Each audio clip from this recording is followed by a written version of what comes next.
What happens when satellites are blinded, ground antennas silenced, and every conventional link goes dark? In that moment, survival depends on one aircraft designed to keep the signal alive. It's called Phoenix 2, the US Navy's brand new E-130J airborne command plane. At first glance, it may look like a stretched C-130 Hercules, a workhorse of transport fleets around the world. But hidden inside this familiar airframe is something radically different: a hardened command node, packed with resilient communications gear, capable of reaching nuclear submarines hundreds of feet below the ocean and airborne assets thousands of miles away. Phoenix 2 isn't built to carry cargo or troops. It's built to carry the voice of command itself, through massive trailing wire antennas that stretch for miles behind the aircraft, through satellite relays hardened against electromagnetic pulses, and through systems designed to function in the harshest environments imaginable. This isn't just another upgrade, it's a complete reimagination of airborne strategic communications, and it marks the return of a role once flown by earlier EC-130s, now reborn with 21st century technology. So, what exactly makes this new platform different, and why does it matter for the future of secure aviation command? Let's break it down. The mission of Phoenix 2 is summed up in one word: TACAMO. That stands for Take Charge and Move Out. It's a phrase born during the Cold War, and it means something very specific. No matter what happens on the ground, airborne crews will keep the nation's most critical communication lines open. Here's how it works. Phoenix 2 is a flying radio station, orbiting high above the oceans. Its trailing wire antennas stretch out for miles behind the aircraft, cutting through the atmosphere with very low frequency VLF signals. Why VLF? Because those long waves are one of the few ways to penetrate seawater, enough to reach submarines patrolling silently in the depths. But Phoenix 2 doesn't stop at VLF. It's also built for HF and satellite relays, giving it the ability to connect with forces around the globe, from aircraft in the sky to command centers thousands of miles away. Think of it as a bridge that spans every layer of modern defense communication: surface, sky, and deep ocean. Most importantly, this mission isn't about offense or combat. It's about assurance. The E-130 carries no weapons. Its power is in its ability to guarantee that the voice of command always gets through, no matter the distance, no matter the conditions. And yet, Phoenix 2 is more than just a replacement for the aging E-6B Mercury. It represents a return to roots, because decades ago, a similar aircraft, the EC-130Q, once carried the TAMO mission. Now, that heritage comes full circle, with the Hercules airframe reborn as Phoenix 2. But if the mission is timeless, the technology is anything but old. The real leap forward lies in the systems hidden within its familiar frame. Systems designed to survive and function in conditions where ordinary aircraft would simply fail. At first glance, Phoenix 2 looks like something you've seen before, a stretched C-130J Super Hercules. But there's a reason the Navy chose this platform, and it goes far beyond appearances. The Hercules family is one of the most proven airframes in aviation history. For over 60 years, it has flown in deserts, jungles, icy runways, and storm-lashed oceans. That rugged DNA made the C-130 the perfect foundation for an aircraft that has to keep flying when everything else could be grounded. The J-model variant brings modern efficiency, upgraded Rolls-Royce AE 2100 engines, advanced avionics, and extended range. The -30 stretch adds extra internal space, giving Phoenix 2 the volume it needs for massive communications racks, hardened electronics, and long antenna reel systems. Another reason is versatility. The C-130J can operate from shorter and less prepared runways than large jets like the Boeing 707, once used for the E-6B Mercury. In practice, this means Phoenix 2 can be deployed quickly from a wide variety of bases, increasing survivability and flexibility. But this isn't just about what the Hercules already offers. The Phoenix 2 airframes are being purpose-built and modified to resist electromagnetic pulses, with shielding woven into the structure. Every cable, every circuit, every system is hardened to ensure that communications stay intact even in the harshest electromagnetic environment imaginable. So while the silhouette might look familiar, what's inside the skin is anything but standard. Phoenix 2 may wear the body of a Hercules, but it's built like a fortress, a fortress that talks. And that voice comes from its most extraordinary feature, the communication systems designed to reach further, cut deeper, and stay connected longer than anything before it. If the airframe is the body of Phoenix 2, the communication suite is its heartbeat. And this is where the aircraft truly separates itself from anything else in the sky. The first system is the most dramatic, the very low-frequency trailing wire antenna. Picture a cable stretching for miles behind the aircraft, arcing gently through the atmosphere as the plane circles high above the ocean. Those VLF waves are powerful enough to cut through seawater, reaching submarines that would otherwise be unreachable. This makes Phoenix 2 the direct link between command and the silent fleets patrolling beneath the waves. But VLF alone isn't enough.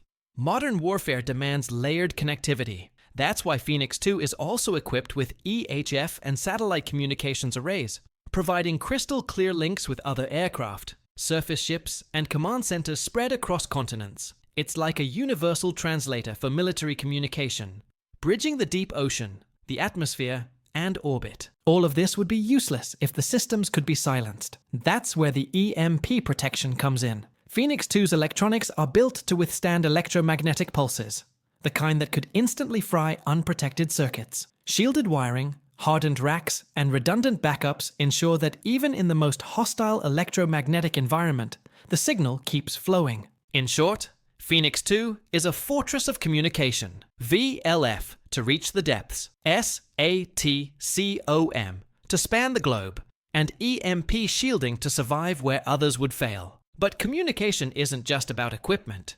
It's also about the people on board, the crews who operate this airborne nerve center hour after hour. And that's where the next chapter begins. Inside Phoenix 2, it isn't the cargo hold of a transport plane you'd expect. Instead, it's rows of hardened consoles, glowing with displays and alive with constant activity. Here, highly trained crews maintain the pulse of the nation's most secure communications. Each mission typically involves a flight crew, pilots and engineers responsible for keeping the Hercules in the air, and a communications crew, specialists who monitor, transmit, and manage the complex systems on board. These operators are the human link in the chain, ensuring that every message is received and relayed without error. A typical sortie may last many hours. The Phoenix 2 climbs into a steady orbit, often over vast stretches of ocean. Once on station, the trailing wire antenna is deployed, and operators begin sending low-frequency signals across the waves.